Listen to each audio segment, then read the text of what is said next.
Hello, I welcome you all in this presentation related with the one of the diploma engineering course management, and the subject code is 22509 under the initiative of Maharashtra State Board of Technical Education, Mumbai. The course outcome of this particular course management is use basic management principles to execute the daily activities, and in this presentation I will particularly talk on introduction to management concept and managerial skill, which is the first unit, and under that the unit outcome statement 4, that is suggest the suitable type of organization structure for the given example. This presentation is divided in two parts. Part 1 consists organization structure and principles of organizing. Part 2 contains types of organization and steps in organizing. I particularly talk on part 1, that is organization structure and principles of organization in this presentation. The objectives of this part 1 presentation: after this session you should be able to explain the concept of organizational structure, and you should be able to state the principles of organizing. Then what is the concept of organization? What is organization? Let us see. Organization is a social unit of people systematically structured and managed to achieve the collective goals on a continuing basis. See, in each and every type of enterprise, in industries, there is a one particular organization structure is followed. So what is organization? Organization is nothing but a particularly deliberately decided structure or a plan of peoples having the different positions in that particular enterprise, in that industries, according to their skills, according to their nature of the job, according to their nature of the work. They are divided in various sections. They are controlled by some particular authorities called supervisors or managers. Again, they are controlled by the higher managers, that is general managers, and this way this chain is continued up to the board of directors or the vice president and president of the company. This is nothing but the organization structure. This is called organization structure. This is called organization. So it is a unit of people. Number of peoples are working in a same roof, and these are structured in a systematically way according to their various nature of the job, their skills they are possessing. And why this is done? To achieve collective goals. They all are striving together to achieve collectively the goals of the organization, which are set up by the top level management or the board of directors. Okay, so this is called a organization. Then let us see the features of the organization structure. Organization structure is a plan that outlines who reports to whom and who is responsible for what. This organization structure completely shows the detailed positions of each and everybody in that particular organization, their nature of the job, their responsibility, their authority, that is who is responsible to whom and what type of responsibilities are allotted to him. It shows the authority and responsibility relationship between the various positions of the organization. It is a set of planned relationship, that is a formal task allotted between groups related to functions, physical and personal factors. What is the need of organization? Organization is needed because in organization management determines the relationship between functions and positions and subdivides the roles and responsibilities with appropriate authority to carry out the defined tasks. We have already seen that functions of management, that is a planning, controlling, directing, staffing, etc. So to carry out these functions of management, the particular type of group of peoples are necessary. So according to their nature of the job, according to their nature of the functions, these are divided into sub parts, and these are nothing but the systematically they are planned together, deciding their authority, responsibility, nature of job, fixing their responsibility. This is called the organizational structure.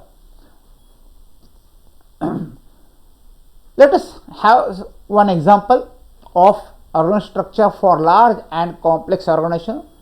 Let us take the example of a vehicle manufacturing organization. Suppose there is a one big vehicle manufacturing company. So what will be the tentative organizational structure for that company? This complete chart shows the organizational structure of that particular company. This is a plan showing the relative position of each other, showing the authority and responsibility. This is called the organizational structure. Now here is the example of vehicle manufacturing organization. Now this is the general plan used in all types of this big or large scale company. There is one president, and this president is again controls the vice president and vice president of HR and vice president of finance. This may be increased. Vice president of HR means human resources, vice president of finance, vice president of design, that is R&D, vice president of production, etc. So this may be increased, but this, for example, these are two posts are considered. Again, take the example of this side, HR. This is the one of the function of management, that is the staffing, and under this these are divided. So vice president is again controlling the two persons, that is the operations and recruitment and staff developing. This is the work of this particular person. He is responsible for operation and recruitment and staff development, while this is he is responsible for accounts and treasury. Then president is again divided. This authorizes for these four people, that's the president, vice president marketing, vice president procurement, vice president manufacturing, vice president engineering. Again it means vice president of quality control, vice president of sales, and all these things. Let us take the example of vice president manufacturing. Again under him this number of people are work, that is a fabrication unit, assembly unit, testing unit, production engineering. Again for separate unit there is a section in charge or supervisor or foreman. Under that there are the workers, and this way the chain is continued. For worker to supervisor, supervisor to foreman, foreman to section manager, section manager to vice president, vice president to president. This way this line is completed. This line is also complete. So this is a chart which shows the general organizational structure of a particular plant. Such type of chart, such type of organizational structure is followed in almost all type of companies. Now this may be changed according to the need of the function. As the function changes, as the job changes, this structure also changes. So according to the need, there may be a changes in this particular structure. Let us take one more example. Organizational structure for a large and complex organization, that is a multi-specialty hospital. It is a separate, totally different example. See, organization chart or organizational structure is not only related with the industries or any manufacturing unit. It is related to all types of organization, whether it may be a hospital, whether it may be a big hotel, whether it may be a big shopping complex, whether it be a big mall, anywhere there will be a particular type of hierarchy is maintained, whatever type of line of command is maintained, and that is nothing but the organizational structure. So in this example we will discuss about the organizational structure for the multi-specialty hospital. See, this is the example of that. There is a board of directors, then chief executive officers, and this chief executive officer controls the chief operating officer, chief nursing officer, chief medical officer, chief financial officer, chief information officer. Again he is controlling the vice president or director of service, vice president director of clinical services, department of heads. Again he is controlling the director or doctors team, then the nurses team, then ward boys team, the medical store team, all this way. So when you are multi-specialty hospital, there are the number of sections are there.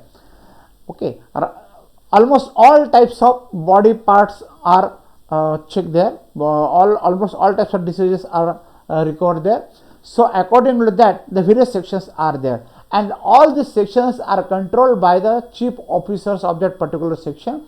They are responsible for chief officer, overall chief officer of this hospital, and he is responsible for the board of directors who runs the hospital. So this is the structure for big hospital. Now here you can see chief officer in charge is responsible to the board of director. Board of director can pass the orders to this person, he can pass the order to this person. So there is one particular hierarchy is maintained. This is called the organizational structure.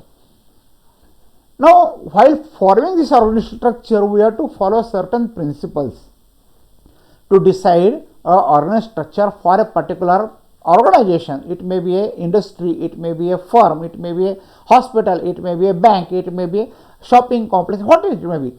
To decide the organizational structure for a particular example, we have to follow certain principles, and based on that principle we will decide the organizational structure. So what is that? First principle is the objective. What are the objectives of that particular firm? See, the hospital objectives are different, the shopping complex are different, the industry's objectives are different, the cinema theatre's objectives are different. So it varies according to the functions of that particular nature of the job of that particular firm.